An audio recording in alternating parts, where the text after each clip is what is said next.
This is Life and Death in the Jazz Business, Part 2, The Rest of Us. There's 15,000, maybe more, jazz musicians in the New York metropolitan area, and 18 jobs. It has become very challenging to make a living as a jazz musician. With the death of the recording industry, the expense of travel, and the internet, most musicians are struggling right now.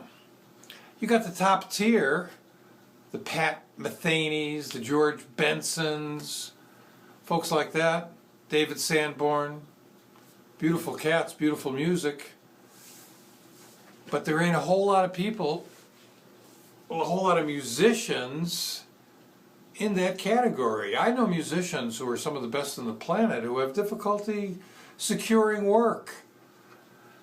There's power in the jazz business in the booking arena. The people who book jazz acts yield tremendous power.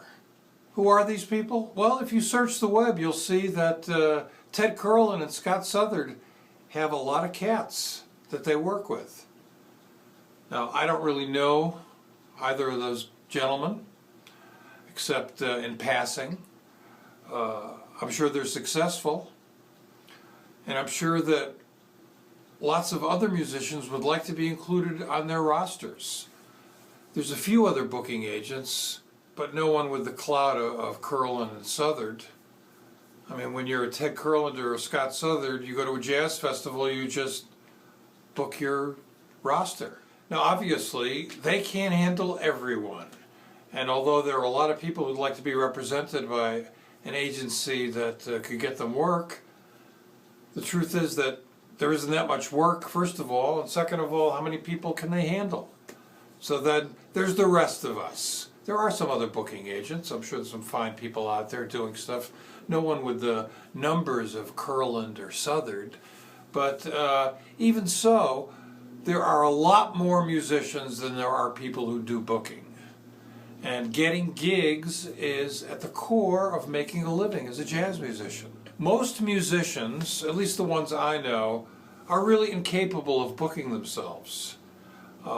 Artists in these days have to be activists as well. Some people feel comfortable in that role, others don't. Most do it begrudgingly.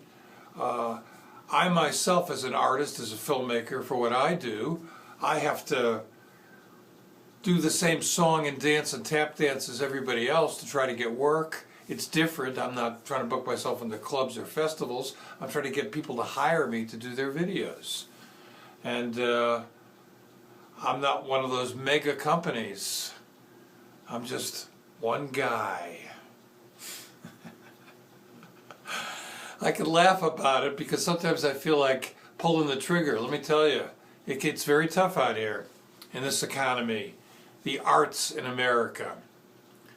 But enough about me. Back to the subject at hand, the jazz business. This booking issue is one that I don't have an answer to. I really don't.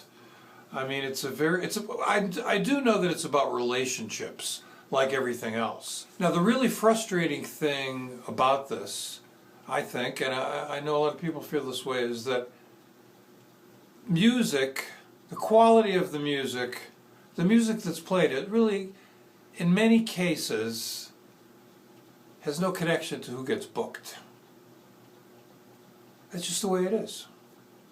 This is not an arena of justice and fairness.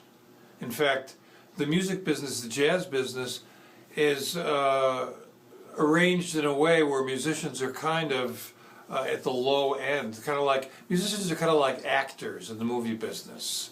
You know, there's some well-paid actors, and there's some actors who make a living, and there's a lot of actors who scuffle. And actors are at the mercy of someone to cast them in a film or a play.